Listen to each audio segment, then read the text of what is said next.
نبينا صلى الله عليه وآله وسلم مركو أروسك كوأها حاسكي زينب بنت جحش وليم سميي وليمدي مركي الصحابة اللي يسوقوا وليمدي لعني رجت رضوا كوبنتهاي أيا جورجي كوهري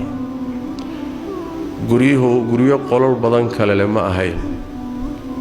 هل قل أي جوريه أهاي guriyihii nebiguna qolqol bay ahaayeen raashinkii haddii la cunay rag baa meeshii iska fadhiyey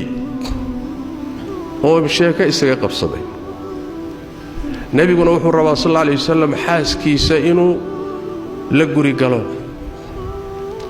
markay bixi waayeen nebigu sallallahu alayhi wasallam suu u dareensiiyey waa baxay waa soo yara wareegay wuu soo noqday iyagoon bixin buu u yimid haddana waa noqday uu soo yara wareegay wuu yimid mayna bixin haddana waa baxay waa soo noqday mayna bixin mayna dareemin allah tabaaraka wa tacaala baa wuxuu soo dejiyey aayadda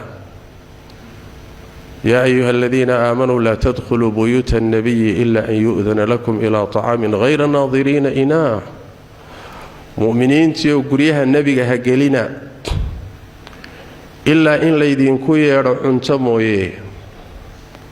oo weliba cuntada marka laydinku yeedho bisaylkeeda meesha ha ku sugina intay bislaanayso meeshaan ku sii sugaynaa fadhiyaynaa maya laakiin markay bislaato laydin yeedho diraar noqoto cuna markaad cuntaan oo dhammaysataanna kaakaco meesha ka taga sheekaha ku qabsanina hana weheshanina ha isku weheshanina sheekana ha ku weheshanina maxaa yeelay arrinkaasi nebigay dhibaysaa buu alla yidhi tabaaraka wa tacaala waa ku dhibaatoonayaa wuuse idinka xishoonayaa